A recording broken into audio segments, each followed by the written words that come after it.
नमस्कार, आप देख रहे हैं इंडिया न्यूज हरियाणा और मैं हूं आपके साथ आयुष चतुरांश। चलिए अब शुरुआत करते हैं फटाफट खबरों की।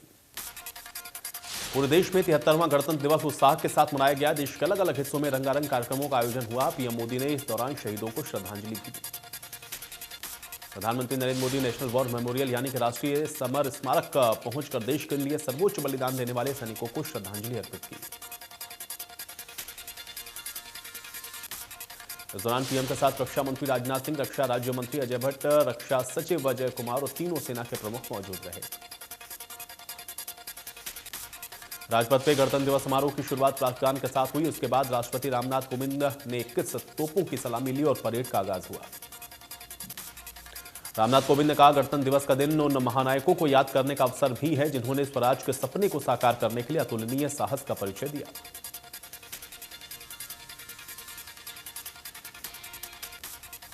दिल्ली के राजपथ पे गणतंत्र दिवस परेड के अवसर पर शौर्य का प्रदर्शन शानदार रहा। परेड में Centurion tank, PT-76 MBT Arjun MKI टैंकों ने शानदार प्रदर्शन किया। परेड में सबसे आगे हार्स कैवलरी 61 की पहली टुकड़ी रही। यह दुनिया में एकमात्र सेवारत सक्रिय हॉर्स कैवलरी रेजिमेंट है। गणतंत्र दिवस परेड में वाइन क्लास फॉर्मेशन में 155 हेलीकॉप्टर यूनिट के 4 Mi-17 V5 हेलीकॉप्टर ने उड़ान भरी और राजपथ पर पुष्प बरसाए। राष्ट्रपति के सुरक्षा बेड़े में शामिल घोड़ा विराट रिटायर हो गया। इस साल chief of army staff commendation medal इसको दिया गया था। इस मौके पर राष्ट्रपति कोविंद, पीएम मोदी और रक्षा मंत्री राजनाथ सिंह ने विदाई दी। राजपथ पर इस खास घोड़े विराट की मौजूदगी सबके लिए आकर्षण का केंद्र बनी रही।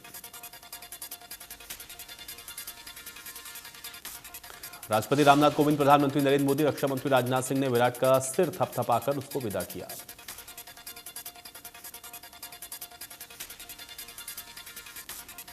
प्रधानमंत्री नरेंद्र मोदी ने पिछले 7 साल से चली आ रही परंपरा को कायम रखते हुए राजपथ पर लोगों का अभिवादन स्वीकार किया।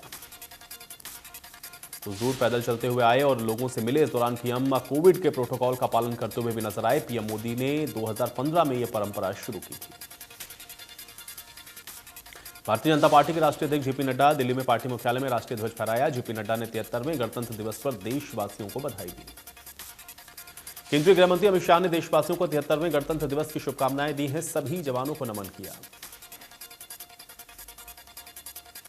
रक्षा मंत्री राजनाथ सिंह ने देशवासियों को बधाई देते हुए कहा, 73वें गणतंत्र दिवस के अवसर पर भारतवासियों को हार्दिक बधाई और शुभकामनाएं। गणतंत्र दिवस के मौके पर सीएम योगी ने भी ध्वजारोहण किया है। प्रदेशवासियों को संबोधित किया। उन्होंने कहा कि देश के संविधान ने पिछड़े वर्गों को अधिकार दिए।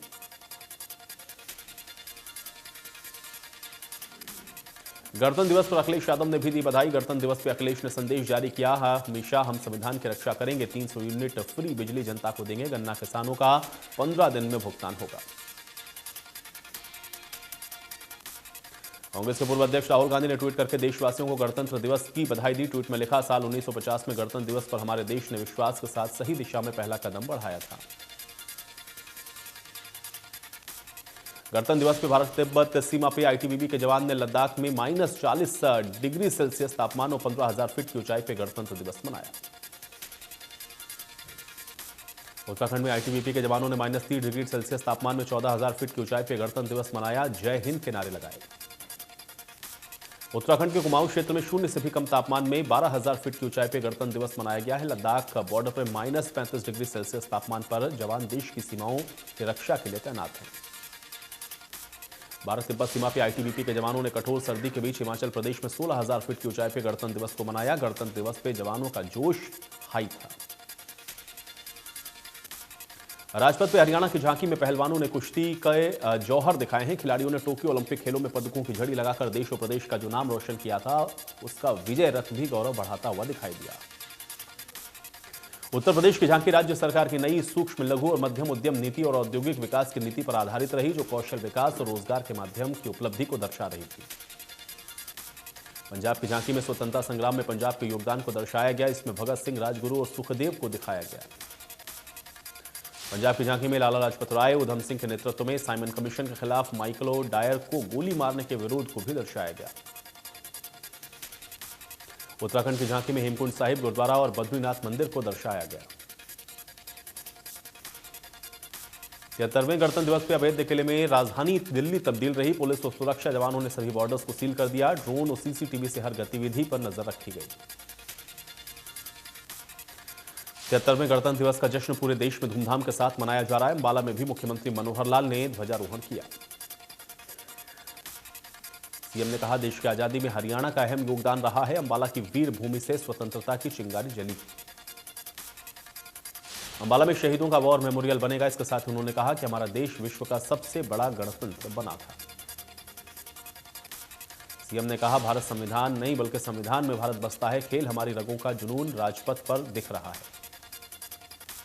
सीएम ने कहा, प्रदेश में 17 राष्ट्रीय राजमार्ग बनाए जाएंगे। इससे हर जिला नेशनल हाईवे से जुड़ जाएगा। मेडिकल सुविधाओं में हर जिले में मेडिकल कॉलेज खोले जाएंगे। 200 बेड के अस्पताल भी बनेंगे। हर घर दस्तक कार्यक्रम चलाया जा रहा है। इसमें हर घर में वैक्सीनेशन भी हो रहा है। प्रदेश में नई शिक्षा नीति को लागू किया जाएगा। अंबाला में गणतंत्र दिवस समारोह में नगर निगम की मेयर शक्ति रानी शर्मा भी शामिल हुई। मेयर शक्ति रानी शर्मा ने देशवासियों को गणतंत्र दिवस की शुभकामनाएं दी, शहीदों को नमन किया। 73वां गणतंत्र दिवस समारोह धूमधाम के साथ मनाया गया। जींद में जिला स्तरीय समारोह में डिप्टी सीएम दुष्यंत चौटाला ने ध्वजारोहण किया। डिप्टी सीएम दुष्यंत चौटाला ने भव्य परेड की सलामी ली है। जिले वासियों को संदेश देते हुए गणतंत्र दिवस की शुभकामनाएं भी दी।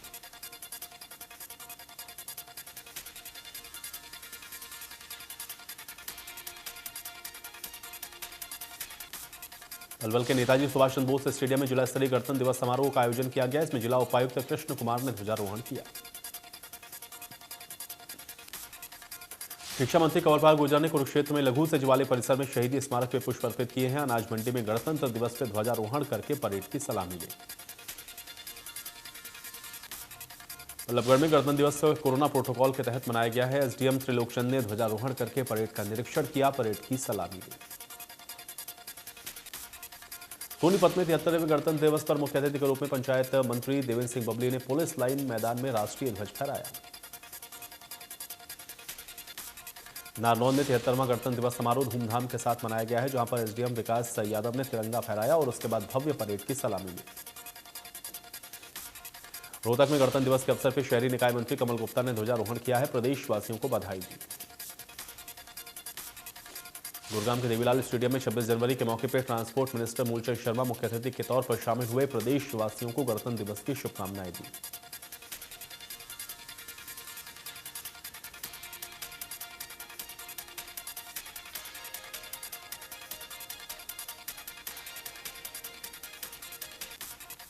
भिवानी में गणतंत्र दिवस कोरोना प्रोटोकॉल के तहत मनाया गया है। इस बीच हरियाणा के कृषि मंत्री जेपी दलाल ने ध्वजारोहण किया है, मार्च पास्ट की सलामी ली।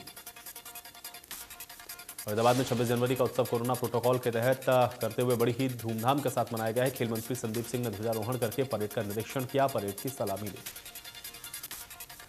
जज्जर में 73वां गणतंत्र दिवस धूमधाम के साथ मनाया गया है। आयुक्त पंकज यादव ने गणतंत्र दिवस पर आयोजित समारोह में बतौर मुख्य अतिथि शिरकत की। गरोडा में गणतंत्र दिवस समारोह धूमधाम के साथ मनाया गया है। एसडीएम अभय जांगा ने ध्वजारोहण करके परेड की सलामी ली, लोगों को राष्ट्रीय पर्व की शुभकामनाएं दी। करनाल में गणतंत्र दिवस के मौके पर प्रदेश के गृह मंत्री अनिल विज ने ध्वजारोहण किया है। शहीद स्मारक पर शहीदों को श्रद्धा सुमन अर्पित किए। पंचकुला में राज्यपाल बंडारू दत्तात्रेय ने शहीद स्मारक पर शहीदों को श्रद्धांजलि दी। इस मौके पर गेल डायरेक्टर और वरिष्ठ बीजेपी नेता बंतो कटारिया, बीजेपी महिला मोर्चा राष्ट्रीय कोषाध्यक्ष मौजूद रहे। चरखी दादरी में गणतंत्र दिवस पर दादरी के जनता कॉलेज स्टेडियम में सामाजिक न्याय एवं अधिकारिता राज्य मंत्री ओम प्रकाश यादव ने ध्वजारोहण करते हुए परेड की सलामी ली। राज्य मंत्री ओम प्रकाश यादव ने अलग क्षेत्रों में उपलब्धि पाने वालों के साथ साथ खिलाड़ियों और शहीद विधवाओं को सम्मानित किया। केंद्रीय स्वास्थ्य मंत्रालय के मुताबिक अब तक पूरे भारत में कोविड की 162.73 करोड़ वैक्सीन की डोज लगी हैं। राज्यों और केंद्र शासित प्रदेशों के पास अभी 13.83 करोड़ से अधिक कोविड वैक्सीन की डोज उपलब्ध है। देश में 24 घंटे में कोरोना के 2,85,000 से ज्यादा नए केस हैं। 665 लोगों की मौत हुई। केरल में कोरोना का कहर जारी है। 24 घंटे में 55,475 नए मामले केरल से सामने आए। पश्चिम बंगाल में 4,494 नए मामले सामने आए। 36 संक्रमितों की मौत हुई है। प्रशासन लोगों से मास्क पहनने की अपील कर रहा है। महाराष्ट्र में कोरोना के 24 घंटे में 33,914 नए मामले सामने आए हैं। 86 लोगों की मौत हो गई। मुंबई में कोरोना के 1,815 नए मामले हैं, जबकि 753 लोग ठीक हो गए। इसके अलावा 10 लोगों की मौत हुई। गुजरात में कोरोना के 16,608 नए मामले हैं, जबकि 17,467 लोग ठीक हुए हैं। इसके अलावा 28 लोगों की मौत हुई। कर्नाटक में कोरोना के 24 घंटे में 46,426 नए मामले हैं, 32 लोगों की मौत हुई। जम्मू कश्मीर में कोरोना के 5,394 नए मामले हैं। इसमें से 2,045 मामले जम्मू और 3,349 मामले कश्मीर से आए हैं। 8 लोगों की मौत हुई है। इसके बाद एक्टिव केस का आंकड़ा 44,609 हो गया है। तेलंगाना में कोरोना के 3,980 नए मामले हैं, जबकि 2,398 लोग ठीक हुए हैं। इसके अलावा 3 लोगों की मौत हुई है। इसके साथ एक्टिव केस की संख्या 3,36,073 हो गई। दिल्ली में पिछले 24 घंटे में कोरोना के 6,028 केस सामने आए। एक दिन में 10 लोगों की मौत हुई है। एक्टिव मामलों की संख्या 42,010 है। असम में कोरोना वायरस के 4,179 नए मामले हैं। 6,747 मरीज डिस्चार्ज हुए हैं। 19 लोगों की कोरोना से मौत हुई। हरियाणा में 24 घंटे में 6,029 नए केस हैं। 18 मरीज की मौत हुई है। एक दिन में 15,000 से ज्यादा मरीज रिकवर हुए। गुड़गांव में कोरोना के 2,030 नए मामले हैं। 5,679 मरीज रिकवर हुए हैं। Active case 11,589। फरीदाबाद में 24 घंटे में 684 नए केस हैं। 4,451 मरीजों ने कोरोना को मात दी है। 2 संक्रमितों की मौत हुई। भिवानी में 24 घंटे में 134 नए केस हैं। 82 मरीज रिकवर हुए हैं। एक्टिव केस की संख्या 1,203 है। कुरुक्षेत्र में 24 घंटे में कोरोना के 143 मामले हैं। 264 मरीज रिकवर हुए हैं। एक्टिव केस की संख्या 2,500 के पार। सोनीपत में 24 घंटे में कोरोना के 183 नए मामले हैं। 559 मरीज रिकवर हुए हैं। एक्टिव केस की संख्या 1,600 के पार। कैथल में कोरोना का कहर जारी है। 24 घंटे में 103 नए मामले हैं। 131 मरीज रिकवर हुए हैं। एक्टिव केस 1,000 के पार। यमुनानगर के ओम प्रकाश गांधी को केंद्र सरकार ने पद्मश्री अवार्ड देने की घोषणा की है, जिससे यमुनानगर वासियों में खुशी की लहर।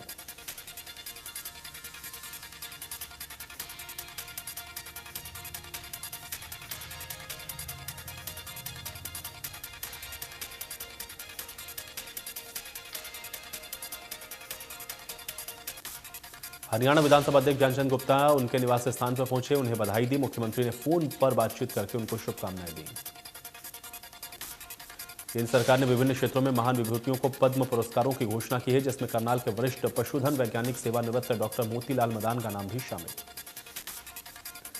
मोतीलाल मदान को साइंस एंड इंजीनियरिंग के क्षेत्र में उल्लेखनीय कार्य करने के लिए पद्मश्री पुरस्कार देने की घोषणा की गई।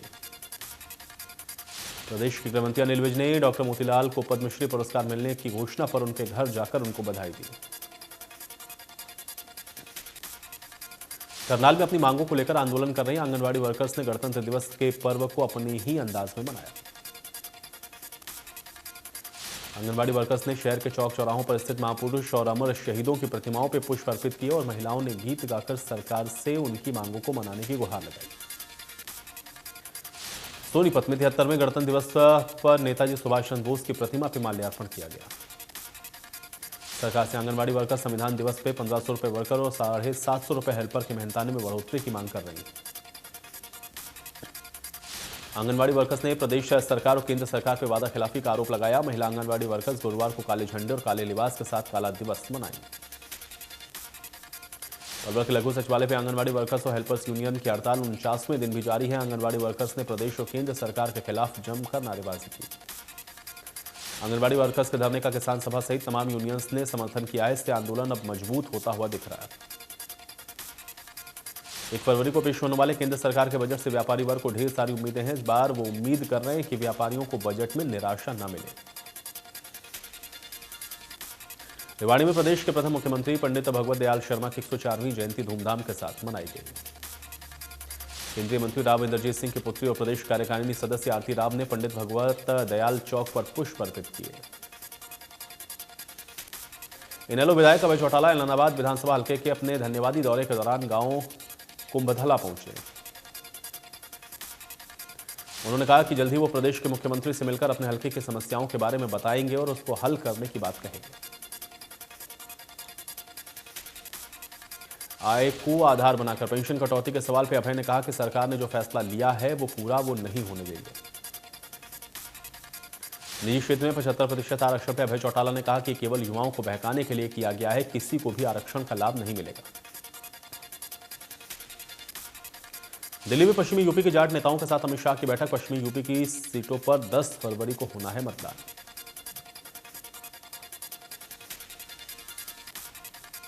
अमित शाह ने आगे कहा कि जब भी हम आपके पास आए हैं, आपने हमारी झोली में छप्पर फाड़ के वोट दिए हैं। कई बार हमने आपकी बात को नहीं माना है, तब भी आपने हमें वोट दिया। अमित शाह ने कहा कि जाट समुदाय हमेशा से ही खुद के बारे में सोचने के बजाय देश को आगे रखता है। उन्होंने कहा कि बीजेपी और जाटों की राजनीति कई मायनों में एक जैसी है।